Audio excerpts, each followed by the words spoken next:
Hola, ¿cómo están ustedes? Muy, pero muy buenos días. Estamos dando inicio a nuestro programa Misión Vida para las Naciones, el programa de la Iglesia que Dios plantó en Uruguay para que juntos alcancemos lo imposible. Les saluda el pastor Jorge Márquez.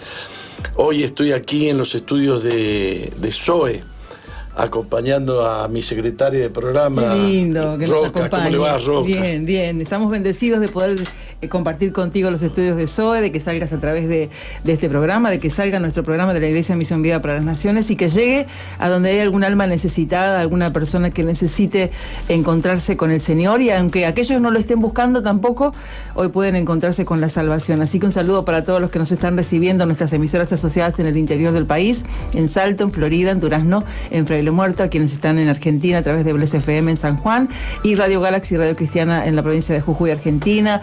Un abrazo para todos los que nos siguen a través de la plataforma jorgemarquez.uy, a través de Facebook en MBTV, en SOFM, en la aplicación de SOFM 91.5, y todos aquellos que están en alguna parte del mundo siguiendo este programa, le damos la bienvenida. Saludamos a todos aquellos que son fieles escuchas, a nuestros queridos amigos, a alguna persona que se engancha en esta oportunidad por primera vez.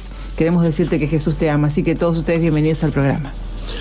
Bueno, tenemos en la mesa un montón de noticias, pero la que queremos compartir principalmente es que este mes es el mes de la Reforma Protestante. Exacto.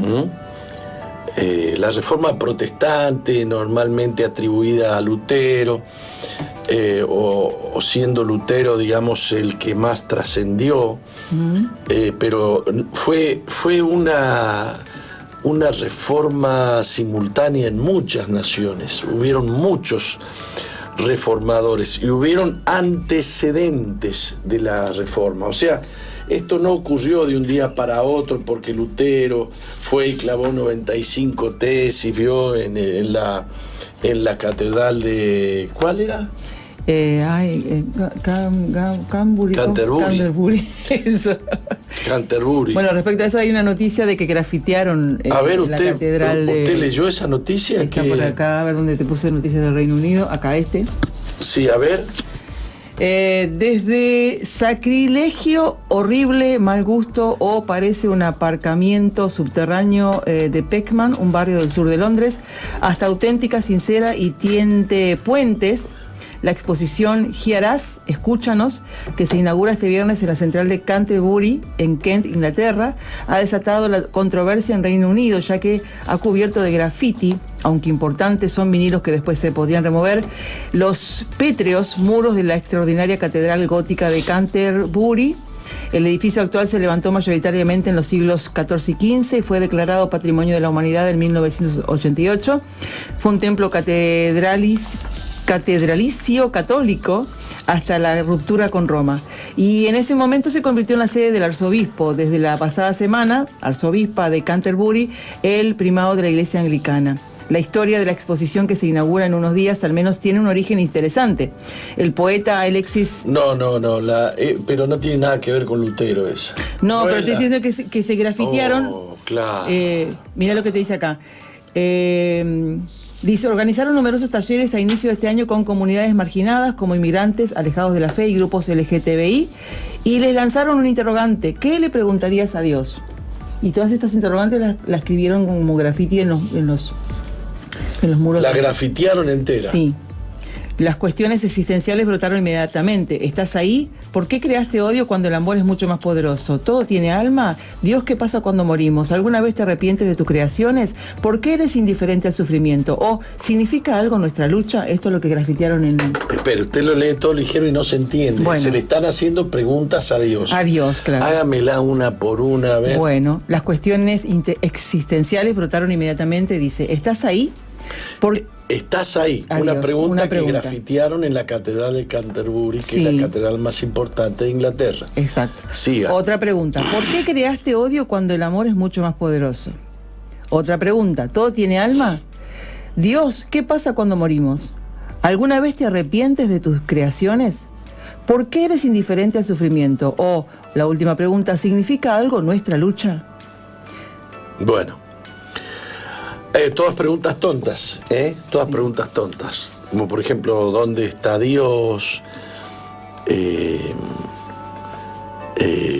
todas preguntas necias, todas preguntas necias.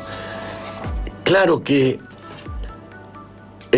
son cuestiones de discusión que trascienden los siglos, porque estas preguntas y muchas más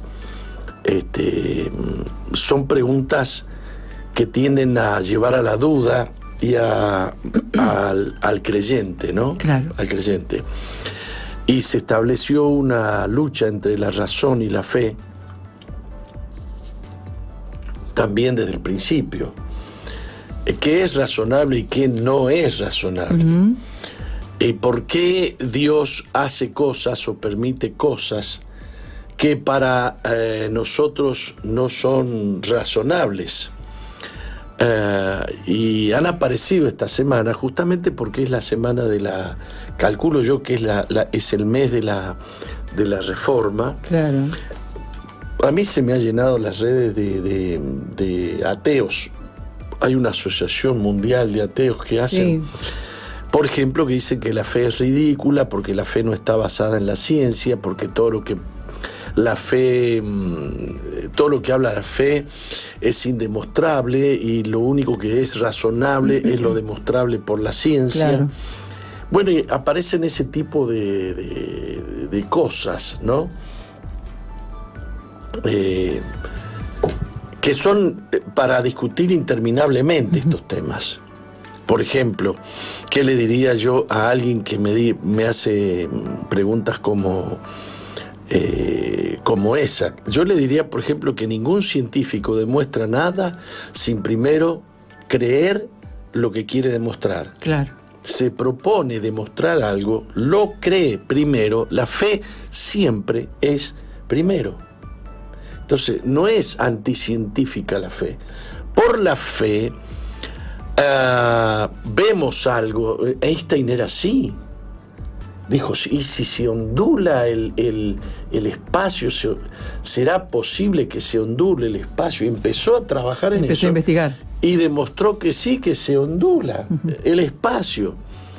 Que entonces hay líneas rectas que no son rectas, que la luz atraviesa en forma recta el espacio cuando en realidad el espacio se curva. Entonces hay tantas cosas. Sin haber, ahora, mientras más preguntas surgen, mientras más respuestas llegan, más preguntas surgen. Claro. Los científicos están locos y no están tratando de entender la física cuántica. Entonces, cuestionan la fe y resulta que Dios es el autor de la ciencia. ¿Cómo explica un ateo la existencia de las leyes físicas, de las leyes naturales? ¿De dónde salieron esas leyes? Bueno, está ese que quiere investigar. ¿Eran eternas? Claro. No eran eternas, el universo ha sido creado. ¿Cómo que ha sido creado? No ha sido creado, no hay Dios. Bueno, pero tiene un principio. Sí, tiene un principio. Y todo lo que tiene un principio tiene un fin. No solamente tiene un fin, tiene una causa. Tiene un propósito. Tiene una causa. Y la causa no la tiene la ciencia. Si niega a Dios, no tiene causa. Bueno, pero no quiero discutir eso ahora. Bueno. No, que decías que justamente en esta semana, bueno, que se viene la fecha de sí, la reforma y grafitearon la misma catedral donde se colgaron las 5 solas. ¿Esa fue? No. ¿Fue otra? No. Esto era Alemania, corazón. Ah, bueno, está. Alemania, hijita, Alemania. Pero la reforma, que está ya en el año 1500 por allá, que dice que nace con Lutero, no nace con Lutero. Ya en el año 1382, John Wycliffe produce una Biblia en inglés de la Vulgata latina. Fue de los primeros precursores, y le estoy hablando de casi 2 siglos antes que Martín Lutero. Sí. Una de las grandes luchas de la Reforma es por qué la Biblia no se puede hacer en el idioma vernáculo significa en el idioma del pueblo. ¿Por qué el pueblo no puede leer la Biblia? Fue uno de los temas más importantes de la Reforma. Sí. La Iglesia Católica se oponía a que la Biblia se escribiera en los idiomas del pueblo. Ellos tenían que interpretar del hebreo, del griego, la Biblia, y del latín, porque el latín lo consideraron un idioma perfecto. Entonces nadie tenía derecho a leer la Biblia y a recibir la palabra de Dios, al individuo. Tenía que pasar por la Iglesia Católica. Johannes Gutenberg, en el año 1440, crea la imprenta de tipo móvil, fundamental para la expansión de la Reforma.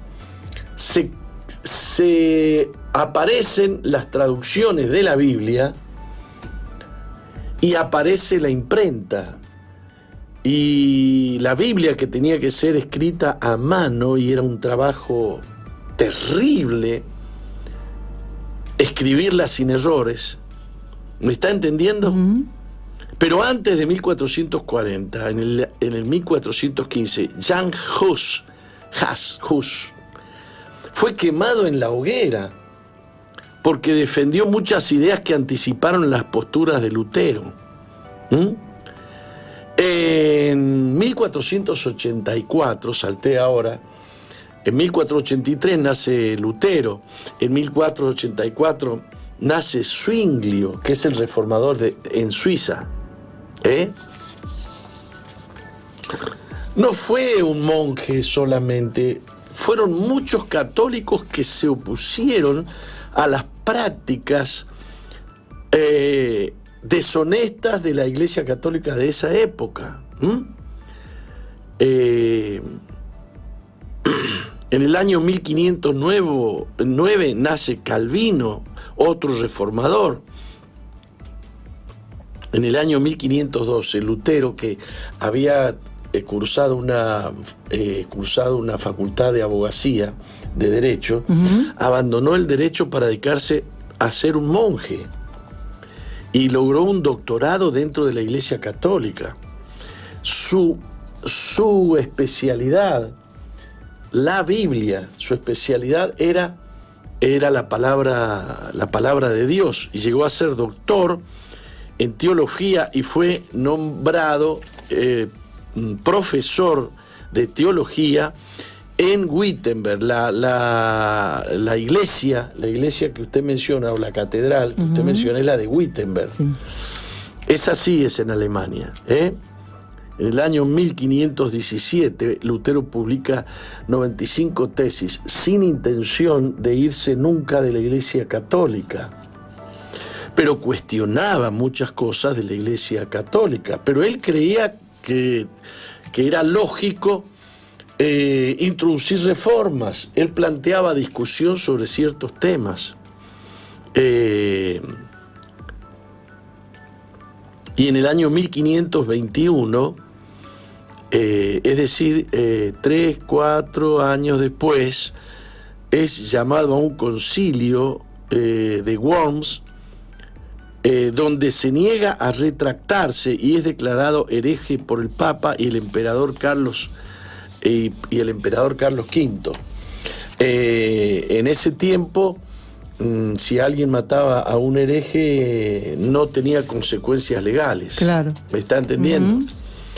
Después vino la matanza, la real matanza, orquestada por la Iglesia Católica.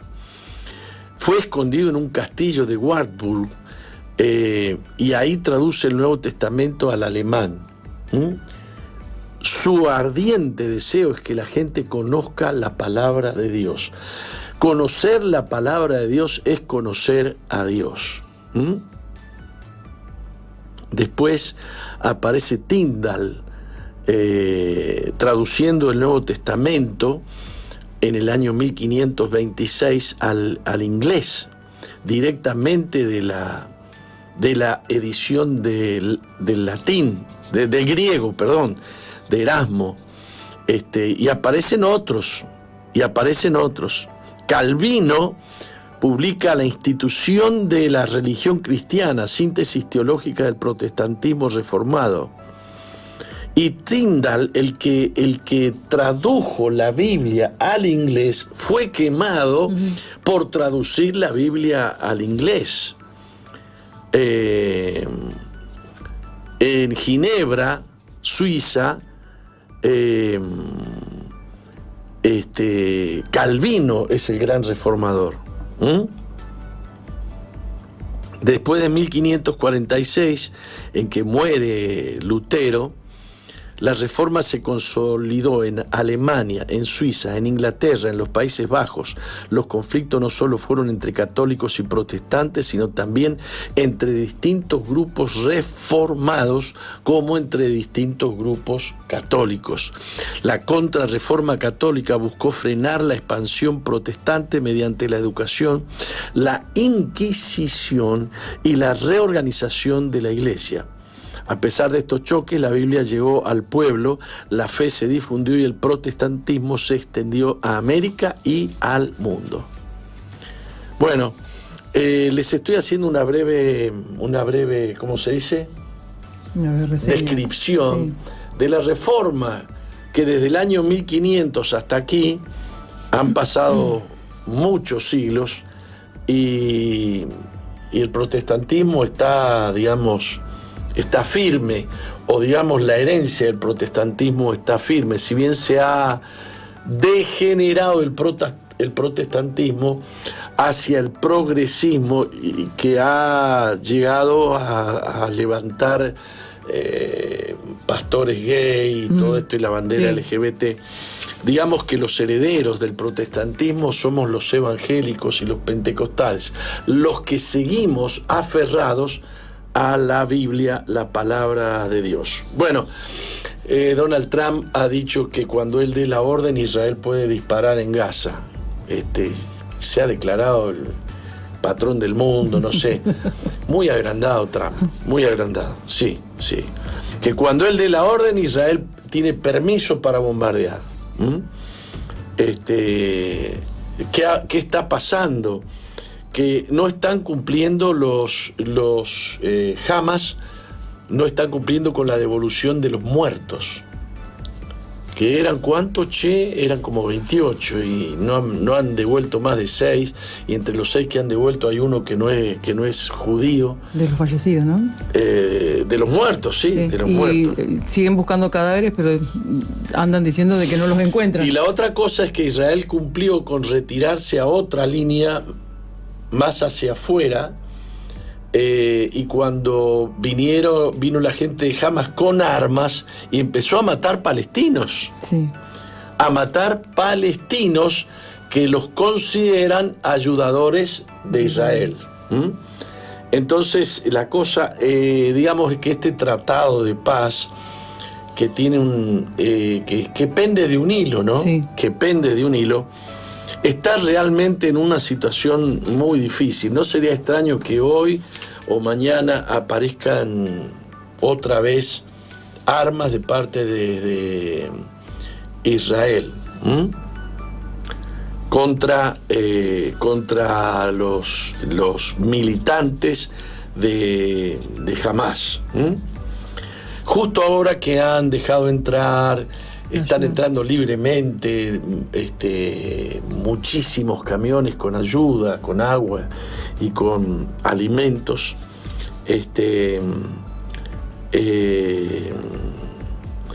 Mirá, qué agrandado el presidente de Estados Unidos. El presidente de Estados Unidos, Donald Trump, afirmó este miércoles que permitiría que el primer ministro de Israel, Benjamín Netanyahu, reanude las operaciones militares en Gaza si el grupo terrorista palestino Hamas no cumple con el acuerdo de alto el fuego, y añadió que las fuerzas israelíes podrían volver a actuar tan pronto como él lo autorice. Bueno. Qué agrandado el tipo, qué agrandado. ¿Qué quiere que le diga?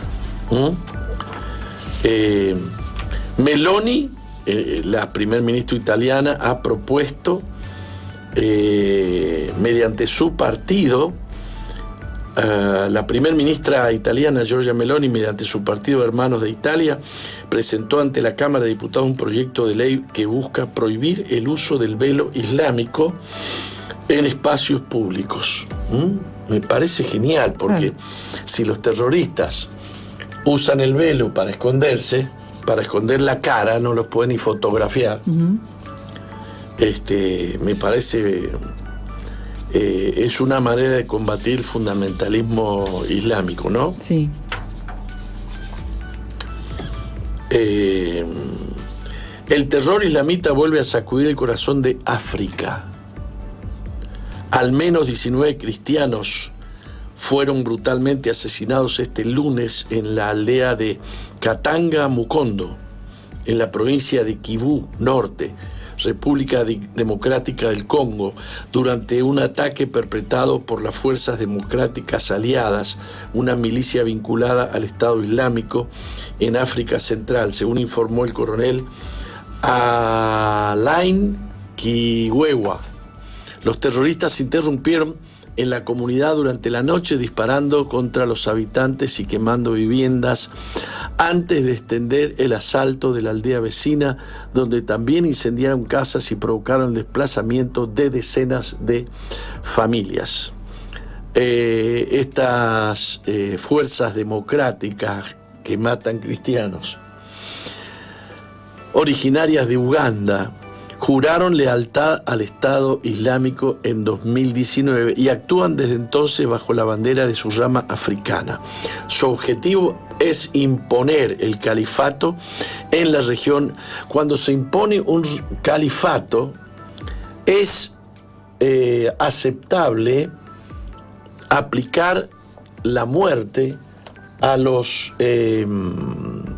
infieles. Sí. Los judíos son infieles, los cristianos son infieles, cualquier otro es infiel. Así que es lícito, tienen permiso de Alá, según dicen ellos, de matar, ¿no? Muy bien. A pesar de que la Biblia se ha difundido y hay 9.000 millones de habitantes en el mundo, hay 100 millones de cristianos que no tienen acceso a la Biblia. 100 millones de cristianos que no tienen acceso a la Biblia. Una hambruna moderna de la palabra de Dios.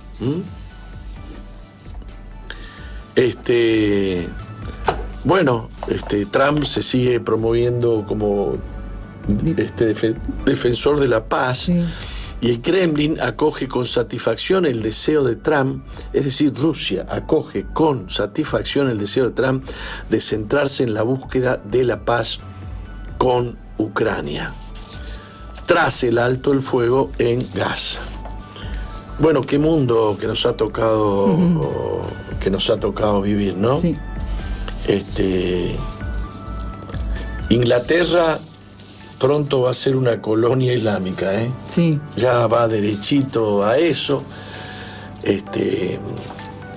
Todo esto significa un derrumbe de la fe en el continente europeo y en el mundo en general, de la fe cristiana. Tal cual dice la Biblia, Dios se guarda un remanente de gente aferrada a la fe y aferrada a la verdad y aferrada a Jesucristo. ¿De acuerdo? Vamos a un corte. Bueno.